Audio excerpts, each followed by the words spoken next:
Alright, back to the income statement. So we've already seen the flow of the income statement, starting from revenue all the way to net income, and we've also seen the input sheet. But now let's look at what amounts have an impact, uh, or what items have an impact on the income statement when changed in the input sheet. So as you can see here, the first thing that we do is we select the year of business. What if the company does not start in 2016 and it starts in 2017? So we just click 2017, and as you can see, automatically the input sheet updates the records as 2017. So, and accordingly you can see that the income statement as well shows 2017, 2018, 2019. So it affords you a lot of flexibility as to when the business when to reflect on the financial statements when the business starts. So that is the first feature. Now in terms of currency, you can change from US dollars to any sort of currency. You can go for GBP, you can go for euros, you can go for INR, and and so most major currencies are actually covered within this model. So let's try to make this in euros for now. So once I click euros, you can see here all the financial statements, not just the excuse me, not just the income statement, but all the financial statements will now reflect figures in euros. Okay, apart from that, we have the revenue details which need to be entered. So over here I've kept it at 40,000 euros per month, so that comes to an annual total of 480,000. Now this is for simplicity's purposes. For simplicity, I have kept the monthly sales the same at 40,000 euros, but obviously you can have different estimates, and in that case, you can, if you feel that the business is going to start with no revenue, you just leave it at 0 for the first 3 months perhaps, and you leave it at 0 for the first 3 months, and then the revenue goes up to 40,000, or if you want, and then you can see the impact. So over here you will see that now the income has, now the overall sales has gone down to 360,000 euros, and once you come to the income statement, it reflects it directly because it just captures the information from the input sheet.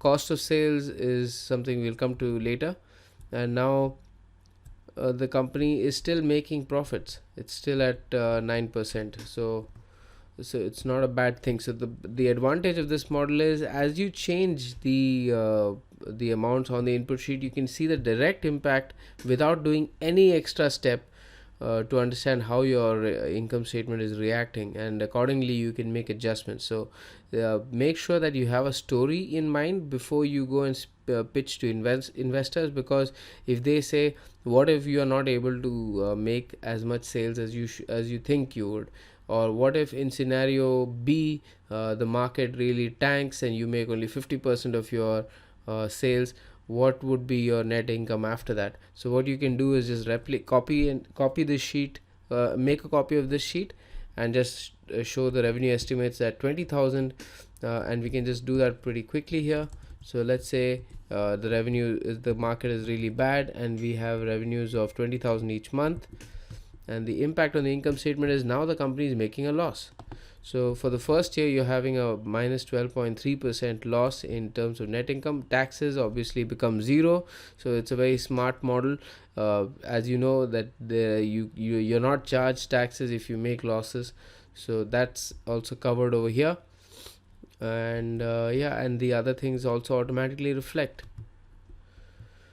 Okay, so also now the other thing which you can do, you can play around with the sales forecast if you feel like showing monthly increase in sales each month. So you start up with 1,000 and then you move up to 5,000, and you feel that is going to be more reflective. Feel free to do that, because that's the advantage of having a very flexible and simple model. So I'm going to keep it at 40,000 again, because based on trial and error, this was leading to good figures and easier for me to explain. Okay, and now you might be wondering, how can we tweak around forecast so easily? Let me tell you this, regardless of who tells you what, the financial forecast is only an estimate, so an estimate can be changed. Nobody has crystal balls to tell you exactly what is going to happen tomorrow. So based on any estimate that you have, make sure that you make some financials rather than just be lost in research. That's my tip, because I've worked with a few clients who have had a lot of difficulty in arriving at sales forecasts.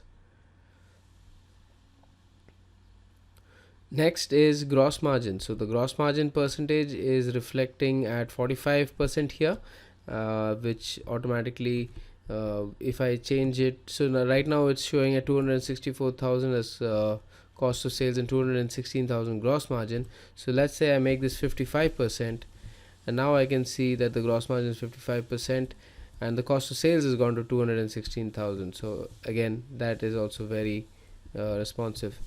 Next is selling expenses is at 5%. So selling expenses is your advertising, marketing costs, all that put under one bucket. So it's at 24,000 for FY17. If you make this at 10%, we should see a double. So yes, it's at 48,000 now. And yeah, so that more or less covers this. Oh, there's also payroll cost. So the monthly payroll cost in the first year is at 10,000. For the second year is 15,000, and for the third year it is 20,000. Now general administrative expenses are any other expenses apart from selling expenses and payroll costs, which is taken as a percentage of sales. And finally we have a tax rate of 30%. Again, based on your administration you can change this, and for my best estimate I've kept it at 30%. Okay, now you notice the plus signs on the top of this model on the income statement. That is where you get to see a lot of other information. So if you expand, if you just click 2, you can get the information on a monthly basis. So that this is something which is unique to this model. It can be such that you can copy paste 1 year's or the first year's financial statements or the first year's income statement onto the business plan in case somebody needs to see it accordingly, or you can show that as a backup and just show us the overall picture for the first 3 years, which is the preferred method. You can suit it to your requirements. That's the advantage. I've given a lot of flexibility so that you can suit this according to your requirement. Alright, so thanks for watching. I will catch you in the next lecture. Bye for now.